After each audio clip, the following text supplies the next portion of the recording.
Adolf Hitler உலகின் மிகப்பெரிய சர்வாதிகாரி, மிக கொடூரமான சர்வாதிகாரி என பெயர் எடுத்தவர்.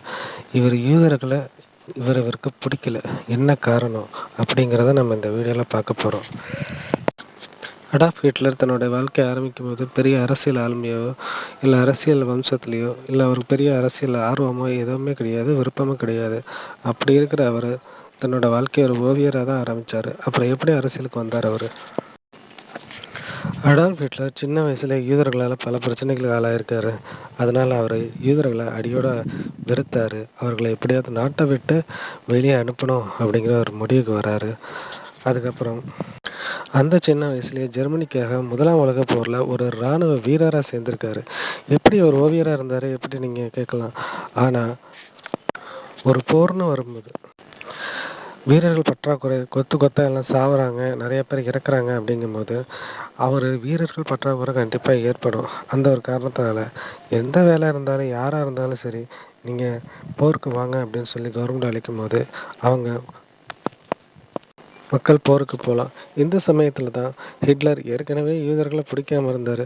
சரி, இதுதான் நமக்கு சரியான வாய்ப்புன்னு சொல்லி அவர் முதலாம் உலகப் போரில் ஒரு வீரராக சேர்றாரு.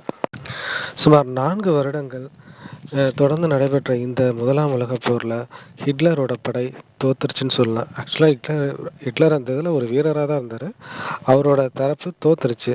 சரி, என்ன பண்ணலாம் ஏது பண்ணலான்னு சொல்லி எப்படி நம்ம தோற்றோம் அப்படின்னு சொல்லி அந்த ஜெர்மனி ஆளுமைகள் இருக்காங்களே, பெரிய பெரிய அதிகாரிகள், அந்த கவர்மெண்ட்டு எல்லாரும் யோசித்து பார்க்கும்போது ஒரு யூதர்கள் மட்டும் அந்த போரில் அவங்களுக்காக பங்கு பெறலை அப்படிங்கிறத கண்டுபிடிக்கிறாங்க.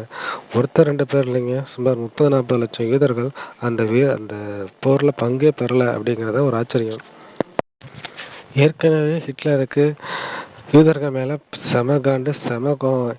இதில் இந்த மாதிரி ஒரு விஷயத்த அவர் கேள்விப்பட்டவனே சும்மா இருப்பார் அவர்?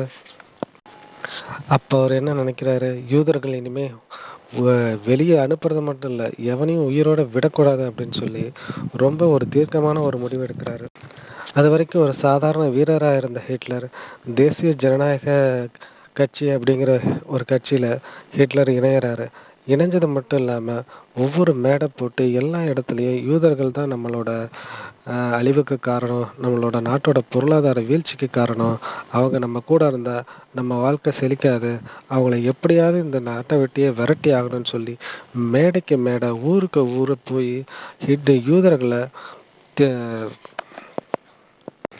விரட்டி அடிக்கணும்னு சொல்லி மக்கள்கிட்ட ஒரு மிகப்பெரிய ஒரு பிரச்சாரத்தையே அவர் மேற்கொள்கிறாரு.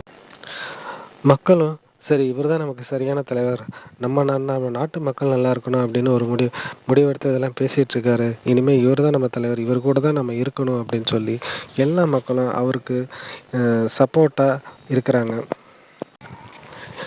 ஹிட்லர் தன்னோட கடும் உழைப்பாலையும் தன்னோட மேடை பேச்சு திறமையாலையும் அரசியலில் சான்சலர் அப்படின்னு சொல்கிற மிகப்பெரிய பதவியை அவர் அடைஞ்சிடறாரு. அந்த பதவிக்காக தான் அவர் பல நாள் தவம் இருந்தாருன்னு சொல்லலாம். ஏன்னா அந்த பதவி மட்டும் கிடச்சிட்டா நம்ம நாட்டில், ஜெர்மனி நாட்டில் யூதர்களை அடியோடு வெளியேற்றிடலாம், யூதர்களை கொன்று குவிச்சிடலாம் அப்படிங்கிற ஒரு முடிவுக்கு அவர் வராரு. ஹிட்லர் கான்சன்ட்ரேஷன் கேம்ப் அப்படின்னு சொல்லி பர்டிகுலர் ஒரு கேம்ப் ஆரம்பிக்கிறாரு. அது ஏதோ யூதர்களுக்கு நல்லது செய்கிறதுக்காகவோ இல்லை யூதர்களை காப்பாற்றுறதுக்காகவோ இல்லை அவங்களுக்கு வேலை கொடுக்கறதுக்காகவோ இல்லை. ஆக்சுவலாக அந்த கேம்ப்பு யூதர்களுக்கு வேலை கொடுக்கறதுக்காக தான் ஆரம்பித்தது.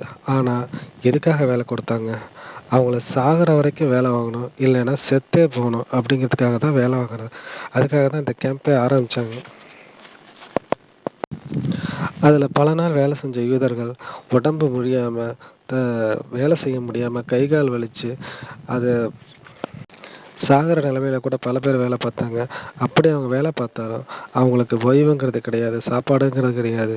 வேலை செஞ்சு அந்த யூதர்கள்லாம் இறந்தாங்க. அன்னைக்கு ஜெர்மனி வீரர்களுக்கு ஒரு நாள் விடுப்பு வேணும் அப்படின்னா, இல்லை பர்மிஷன் போட்டு லீவ் போடணும் அப்படின்னா அவங்க எதுவுமே செய்ய தேவையில்ல. ஒரு யூதனை பிடிச்சிட்டு அரெஸ்ட் பண்ணி கூட்டிகிட்டு வந்தால் 2 மணி நேரம் 3 மணி நேரம் பர்மிஷன் கிடைக்கும். அப்படி இல்லையா, அவனை கொண்டுட்டு கொண்டு வந்தால் அவனுக்கு ஒரு நாள் விடுப்பு கிடைக்கும். அந்த அளவுக்கு யூதர்களை கொல்றதுக்காக முழு சுதந்திரத்தையும் வீரர்களுக்கு கொடுத்துருந்தாருன்னு நம்ம சொல்லலாம். இப்படியே போயிட்டு இருக்கும்போது தான் 2ஆம் உலகப் போர் ஆரம்பிச்சது. இந்த 2ஆம் உலகப் போர்ல யூதர்கள் யாரும் பங்கெடுக்க அவங்க அனுமதிக்கல. ஜெர்மன் வீரர்கள் மட்டும் பங்கெடுத்து, இந்த ஜெர்மன் வீரர்கள ஃபுல்லா இந்த எல்லா நாட்டையும் கைப்பற்றி, அதன் மூலமா யூதர்கள அழிக்கணும் அப்படிங்கிறது தான் அவங்களோட திட்டம். இந்த உலகத்துல வேற எங்கேயுமே யூதர்கள் இருக்கக்கூடாது அப்படிங்கிற ஒரு தீர்க்கமான முடிவுக்கு தான் ஹிட்லர் வந்தாரு.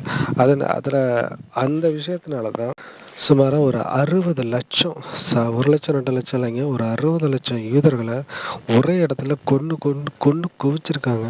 கொஞ்சம் யோசிச்சு பாருங்க. 60,00,000 யூதர்கள்லாம் பிணங்கள்லாம் எப்படி இருக்கும் அப்படிங்கிறத கொஞ்சம் இமேஜின் பண்ணி பாருங்க. சரி, இவ்வளோ பேர யூதர்கள கொன்றுருக்காரு. இதுக்கு பேசிக்கான காரணம் என்ன அப்படின்னு ஒரு சில ஆய்வாளர்கள் என்ன கூறுறாங்கன்னா, அவர் ஒரு யூத பெண்ண காதலிச்சதாகவும், அந்த பொண்ணு அவர ஏமாத்திட்டதாகவும் அதனால அவர் யூதர்கள வெறுக்கிறதாகவும் சொல்றாங்க. ஆனா இது எந்த அளவுக்கு உண்மை அப்படிங்கிறது யாருக்கும் தெரியல. ஆனா அதுவும் ஒரு காரணம் அப்படின்னு சொல்றாங்களே ஒழிய, அதுதான் காரணம் அப்படிங்கிறது யாரும் ஏத்துக்கல. அப்புறம் 2ஆம் உலகப் போரும் வருது. 2ஆம் உலகப் போர்லயும் அவர் தோத்துடுறாரு. அப்புறம் அவர் தன்னைத்தானே சுட்டு தன்னோட உயிரை அவரே எடுத்துக்கிறாரு.